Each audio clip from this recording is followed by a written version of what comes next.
Mi saludo a todos los que escuchan a Voces Latinas, la voz de la comunidad. Este es su programa Venezuela Viva, este 11 de mayo 2023. Les habla Nino Paglicia, quien les desea un feliz día a toda la comunidad latinoamericana. La huida de Juan Guaidó de Venezuela ha sido objeto de controversia en los últimos días. A pesar de que se abrieron más de 20 investigaciones en su contra por delitos como usurpación de funciones, corrupción, legitimación de capitales, tráfico de armas y terrorismo, así como traición a la patria, el gobierno venezolano decidió no encarcelarlo. En este contexto, muchos se preguntan ¿por qué Guaidó no está preso? La respuesta a esta interrogante tiene que ver con una serie de factores que van más allá de la simple aplicación de la ley. En primer lugar, es importante entender el papel de Juan Guaidó en la crisis política y social que se desató en Venezuela. Su figura fue utilizada por sujetos políticos y económicos que aún buscan imponer sus intereses en el país. En concreto, el poder real oculto detrás de Guaidó está conformado por un conjunto de factores extranjeros. Por un lado están las empresas petroleras radicadas en Estados Unidos, que buscan controlar los recursos energéticos de Venezuela para obtener beneficios económicos. Además, el Departamento de Estado y la Casa Blanca también tienen un papel importante en la estrategia de Guaidó, así como las grandes estructuras financieras de Europa y Estados Unidos. Ante esta situación, Venezuela se hallaba en una compleja encrucijada, ya que debía enfrentarse a los intereses de estos actores externos sin poner en riesgo su propia soberanía y estabilidad política. En ese sentido, la decisión de no encarcelarlo se puede interpretar como un intento de evitar una confrontación directa con estos poderes externos. Hay decisiones que son estratégicas.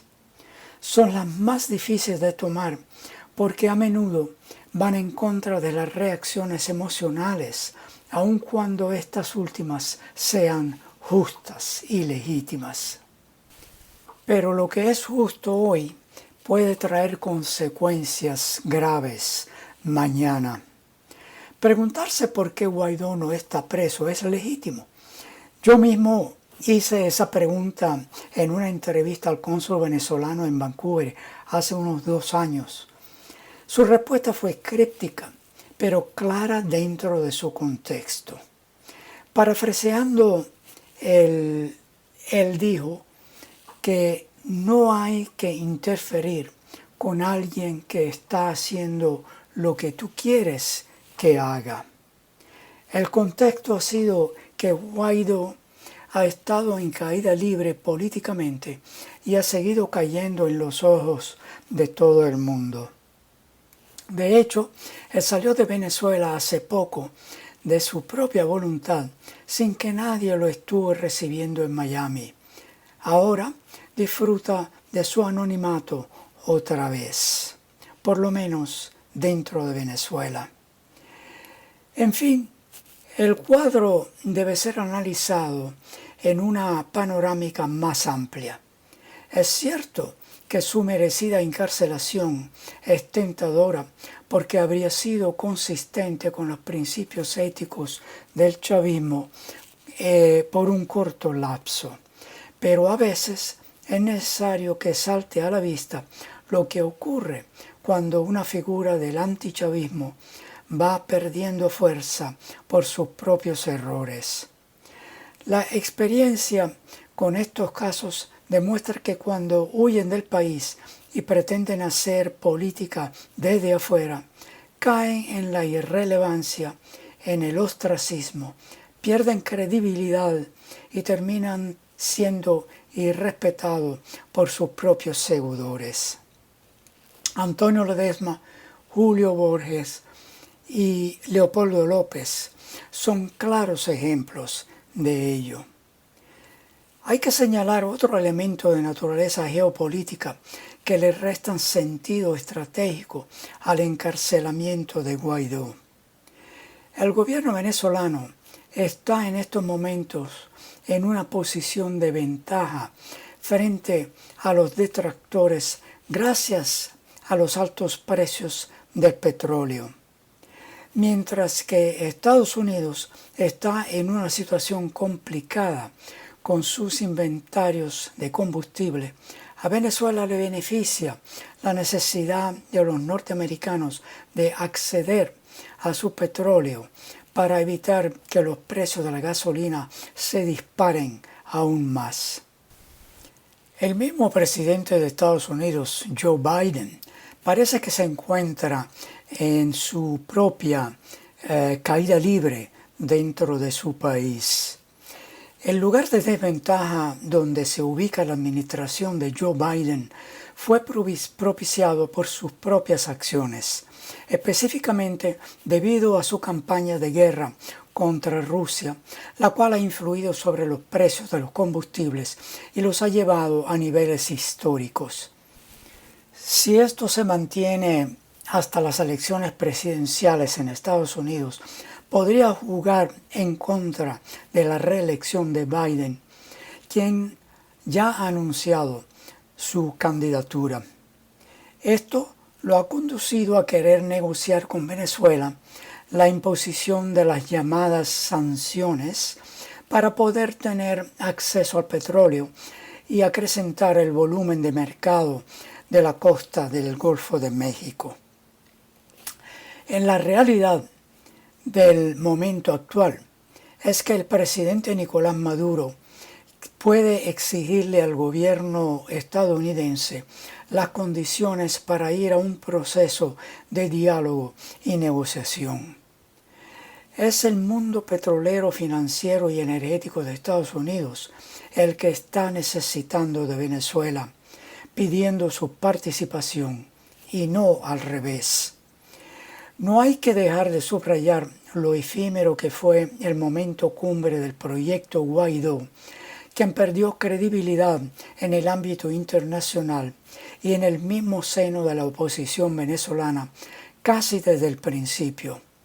Su autoproclamación como presidente interino en enero de 2019 no tuvo el respaldo de la mayoría de los países del mundo, solo del fundador de ese proyecto, Estados Unidos, y los gobiernos aliados y subordinados a la Unión, en la Unión Europea y algunos de América Latina.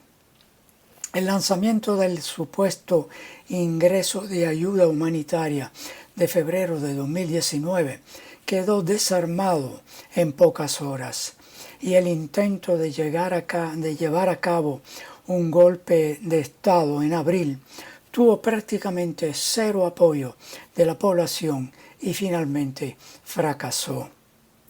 Llevar a la cárcel a Guaidó podría haber revivido la operación destituyente y la habría puesto en un nivel de mucha mayor relevancia.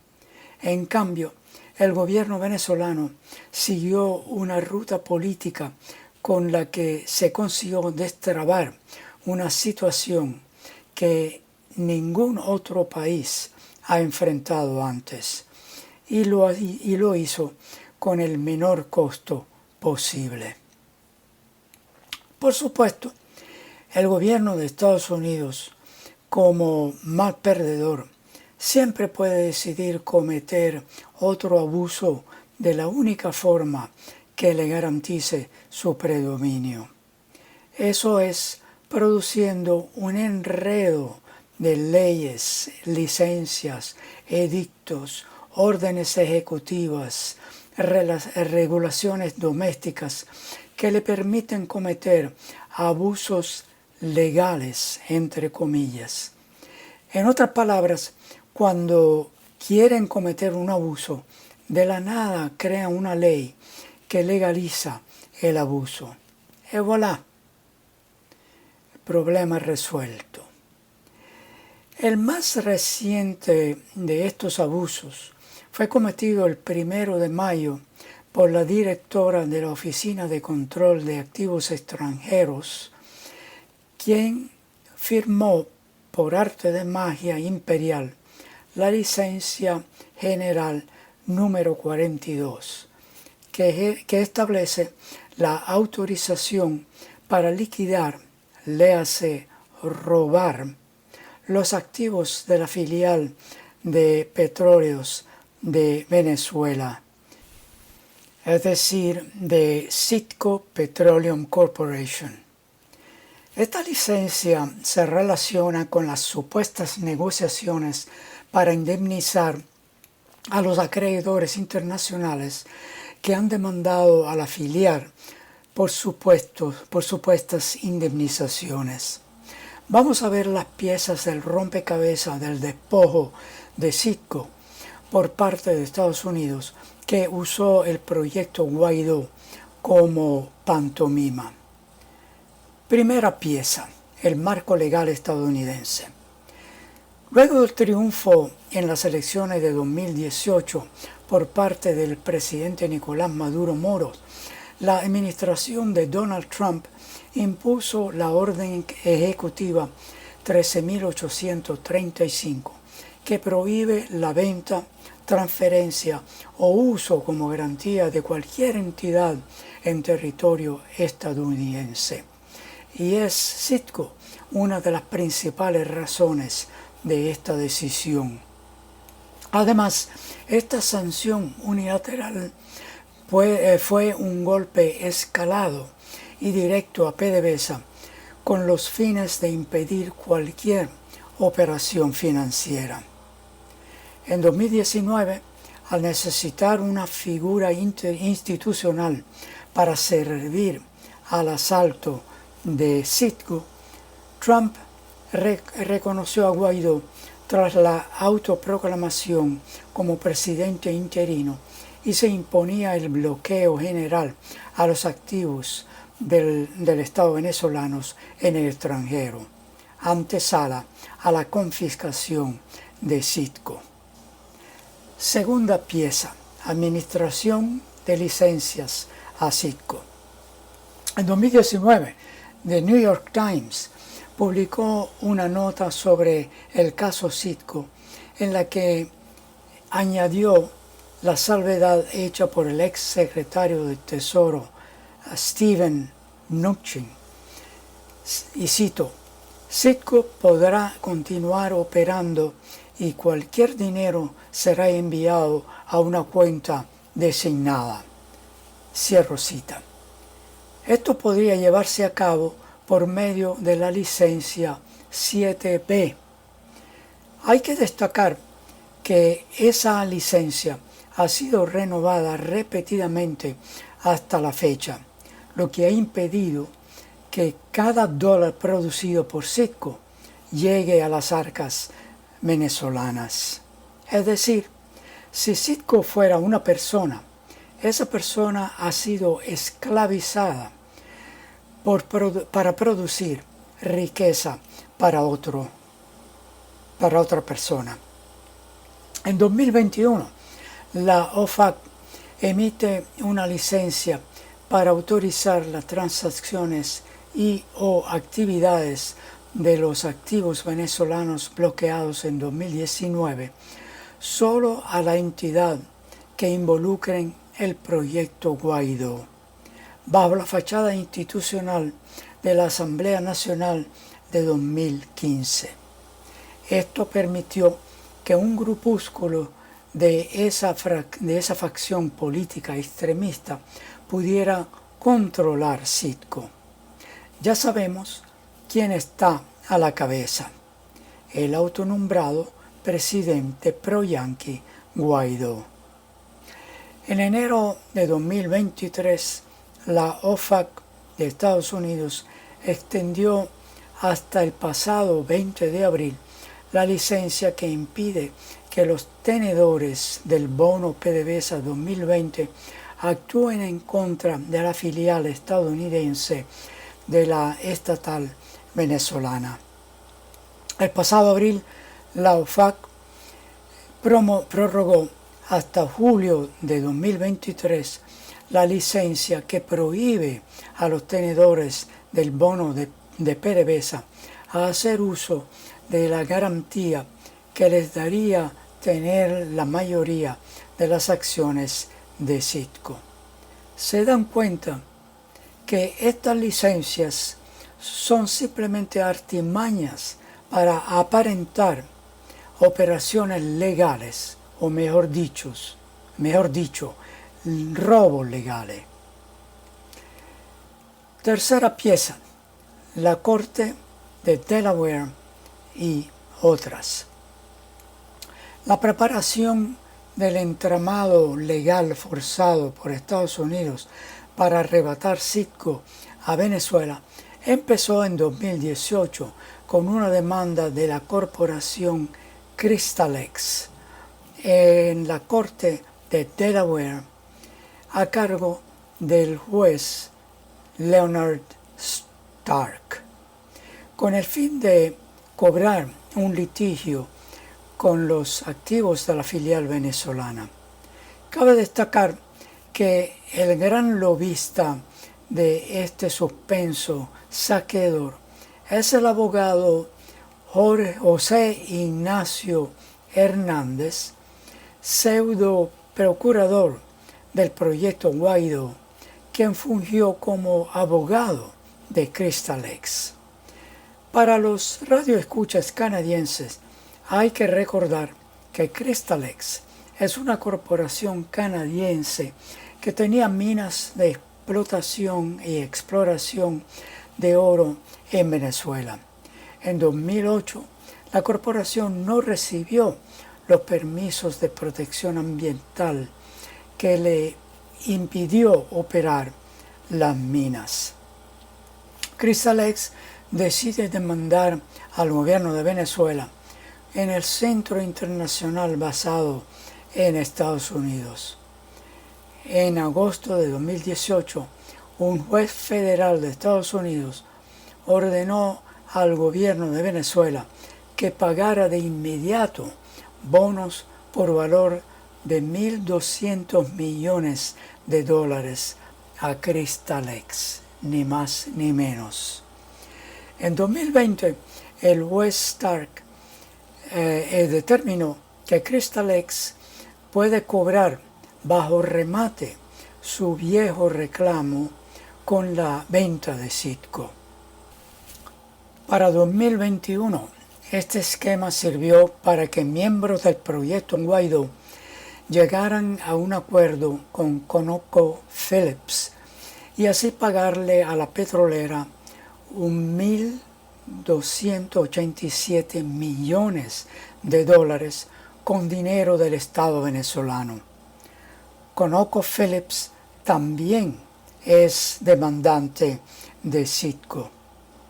Este año, Stark concedió a 4 empresas más, aparte de Crystalex y ConocoPhillips, el derecho a embargar acciones de Citco. Por supuesto, se necesitan abogados y jueces corruptos para que las leyes abusivas y corruptas sean implementadas. Pieza número 4. La nueva licencia general. Esta última licencia general número 42 es un cisma en el asalto a Citco debido a que autoriza liquidar los activos de la filial, y eso va de la mano con lo que indicó el Departamento de Justicia de Estados Unidos, que establece una política de licencias favorables, es decir, A partir de este punto iniciará un proceso de emisión de licencias que irá permitiendo el robo absoluto de todo lo relacionado con Citgo, el entramado de licencias. Y bien, pieza número 5, la urgencia. Desde el punto de vista técnico, Citgo está conformada por 3 refinerías y una de ellas, la de Lake Charles en Luisiana, conecta con una de las arterias que surte a la Reserva Estratégica de Petróleo de Estados Unidos, que hoy por hoy se encuentra en una crisis de mantenimiento y recarga de petróleo sin precedentes después del retiro de 180 millones de barriles del año pasado por la administración de Joe Biden. Esta consideración técnica puede ser crucial al momento de avanzar de una vez por todas con el caso Citgo, pues recargar el reservorio estadounidense es un asunto de seguridad nacional para esa nación. El caso de Citgo es parte de las lamentables secuelas del fracasado proyecto Guaidó, entramado de corrupción que ni siquiera ha permitido al Estado venezolano enviar a sus legítimos representantes judiciales para defender la posición soberana de sus activos ante la conducta amponil de Estados Unidos contra Venezuela, en abierta consideración positiva hacia los intereses corporativos. Por supuesto, el gobierno de Venezuela ha reaccionado frente a esta nueva licencia para robar recursos venezolanos. Al respecto, la vicepresidenta de la República, Delcy Rodríguez, denunció que el robo descarado de Citgo comenzó con Obama y su decreto. Luego vino Donald Trump con el crimen organizado, pero esta licencia 42 de la Oficina de Control de Activos Extranjeros se pierde de vista en el contenido violatorio de las leyes de Venezuela y del derecho internacional privado. En tal sentido, puntualizó que el gobierno bolivariano de Venezuela no reconocerá ningún tipo de acuerdo de pago a acreedores alguno que no esté dirigido al Estado venezolano. Venezuela continuará denunciando en cada espacio nacional e internacional el robo y despojo de los recursos en el exterior.